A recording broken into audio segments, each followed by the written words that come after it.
गुरुपौर्णिमेचं महत्त्व जे आहे ते आम्हाला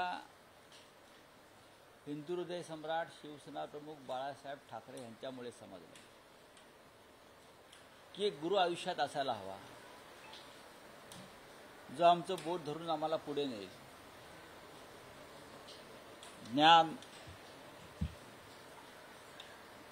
ज्ञान शहाणपण, स्वाभिमान, निष्ठा, इमान याबाबत योग्य वेळी योग्य मार्गदर्शन करेल.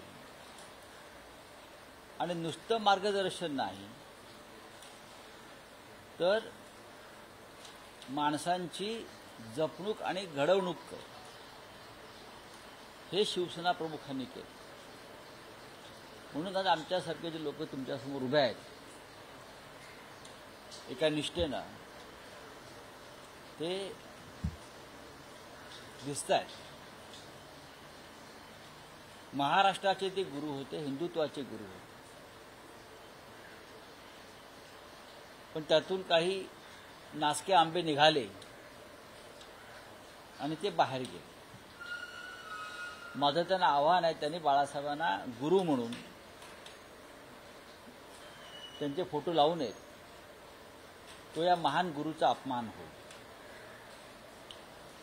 आम्ही सगळ्यांनी बाळासाहेबांच्या चरणी कायम मस्तक ठेवलं, एक नेते म्हणून, एक गुरु म्हणून. मी नेहमी म्हणतो, असा गुरु होणे नाही.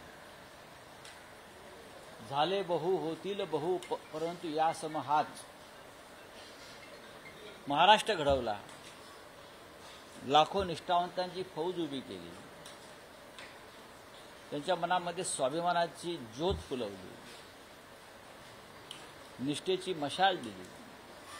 आणि ती आजही, ते जरी आमच्यात नसले तरी आज आम्ही ती मशाल, ती ज्योत पेटत ठेवलेली आहे. आणि ती पेटत ठेवू हीच आमची त्यांना गुरु दक्षिणा किंवा गुरुवंदना आहे. गुरुपौर्णिमेनिमित्त धर्मवीर 2 या चित्रपटाच्या टीझरचं लॉन्चिंग केले. मात्र त्या टीझरमध्ये जे डायलॉग आहे ते पासा राजकीय हेतून हे डायलॉग असल्याचं पाहायला मिळतं. बघा, आम्ही सन्मान्य आनंद दिघे यांना अधिक जास्त ओळखतो.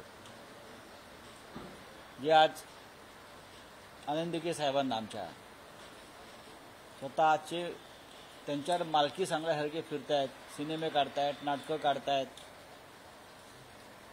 पण आनंद दिघेजींच्या मनात त्यांच्याविषयी काय भावना होत्या आणि काय मतं होती हे आम्हाला माहिती आहे.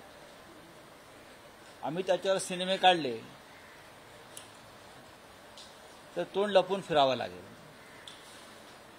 आज गुरुपौर्णिमा आहे. बाळासाहेबांनी सांगितलं आहे, सत्य बोला आणि इमानानं जगा. जर बेईमान लोक आनंद दिघे यांना गुरु मानून त्यांचं खोटं चित्र उभं करत असतील तर तो सन्माननीय आनंद दिघे यांचाही अपमान आहे. आणि आनंद दिघे यांचे गुरु आदरणीय शिवसेना प्रमुख बाळासाहेब ठाकरे यांचाही अपमान आहे. आनंद दिघ्यांच्या तोंडी घालून काही वाक्य तुम्ही तुमची राजकीय पोळी शिकण्याचा प्रयत्न कराल, पण भविष्यात तुम्ही सुद्धा त्या आगीत चटके लागून संपल्याशिवाय राहणार नाही. हिंदुत्वाची गोष्ट सांगितली गेली, साहेबांच्या हिंदुत्वाची गोष्ट. कशात? चित्रपटात. अरे कसला चित्रपट? आनंद दिघे यांचा संपूर्ण कालखंड आम्ही पाहिला. आनंद दिघे यांच्या नावावर खोट्या गोष्टी खपवणं. आनंद दिघे यांचं हिंदुत्व हे बाळासाहेबांचं हिंदुत्व होतं. ते का वेगळं हिंदुत्व नव्हतं ना. आनंद दिघे यांनी जे हिंदुत्व स्वीकारलं ते हिंदू हृदय सम्राट शिवसेना प्रमुख बाळासाहेब ठाकरे यांचंच हिंदुत्व आम्ही सगळ्यांनी स्वीकारलं. त्यांचं हिंदुत्व वेगळं ठाण्यात, किंवा टिंबे नाक्यावर त्यांचं हिंदुत्व वेगळं आणि आमचं सगळ्यांचं हिंदुत्व, असं काही झालं नाही. ह्या वेगळ्या चुलीच्या हिंदुत्वाच्या मांडल्या आहेत, त्या कधी आनंद दिघे साहेबांनी मान्य केल्या नाही. हे चित्रपट वगैरे सगळे बोगस आहेत, भंपक आहेत. बरं का, आपल्याला जे आपल्या खोटेपणावर पांघरून घालण्यासाठी आपल्या खोटेपणावर पांघरून घालण्यासाठी अशा प्रकारचे चित्रपट अनेकदा याआधी निर्माण, जसं काश्मीर फाईल असेल, ताशकंद फाईल असेल, हे चित्रपट भाजपच्या लोकांनी निर्माण केले. असे अनेक चित्रपट भाजपच्या लोकांनी निर्माण केले. ते एक अवडंबर माजवण्यासाठी आणि आपल्या खोट्या भूमिकांना सत्याच्या मुलामा देण्यासाठी या माध्यमाचा वापर केला, पण हे पूर्णपणे चुकीचं आहे. तर या पिक्चरमध्ये सामन्याचा उल्लेख झाला तर तुमचं येऊ शकतो. तर काय तुम्हाला पॉझिटिव्ह बघा जे खोटंच आहे त्या खोट्याची चिंता आपण का करायची. मला असं वाटतं पहिल्या चित्रपटामध्ये माननीय आनंद दिघे यांचा महानिर्वाण दाखवलेला आहे. आता महानिर्वाणानंतर दुसरा भाग कसा येऊ शकतो. पण विधानसभेच्या निवडणुका आहेत, खोटं जे आहे त्या खोट्याला उजाळा द्यायचा आहे, आपल्या बेईमानीवरती थोडे तारे चमकवायचे आहेत. त्याच्यामुळे आनंद दिघे यांच्यासारख्या महान निष्ठावान शिवसेनेच्या नेत्यांचा वापर करायचा. हाँ बताइए, हो गया. अधिवेशन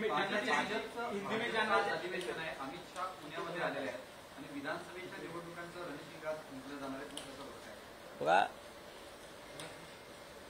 अमित शहा येतील किंवा अन्य कोण येतील, पुण्यात येतील, मुंबईत येतील, अन्य ठिकाणी जातील, हा त्यांचा पक्षाचा प्रश्न आहे.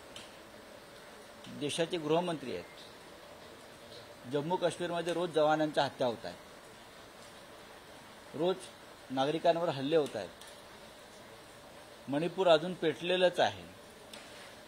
उत्तर प्रदेशमधली कायदा सुव्यवस्था पूर्ण बिघडलेली आहे माझ्या माहितीप्रमाणे. अशा वेळेला या देशाचे गृहमंत्री राजकीय कारणासाठी दिवसेंदिवस पक्षाच्या मंडपात बसून राहतात. हे चित्र काही चांगलं नाही. महाराष्ट्रात राजकीय लक्ष घालण्यापेक्षा मणिपूर आणि जम्मू काश्मीरमध्ये लक्ष घातलं तर गृहमंत्रीपद सार्थकी लागेल. गृहमंत्री पदाचा वापर करून राज्यातल्या निवडणुकांवर दबाव आणण्यापेक्षा अतिरेक्यांवर दबाव आणा आणि त्यांना खतम करा.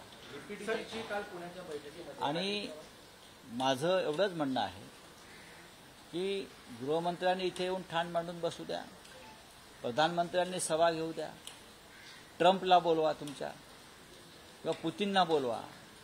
या राज्यामध्ये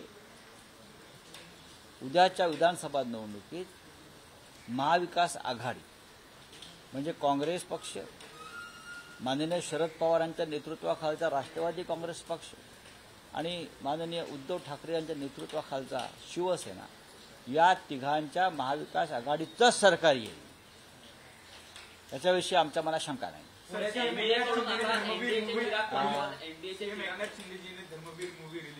धर्मवीर का नाम लेने का उनको कोई नैतिक अधिकार नहीं है.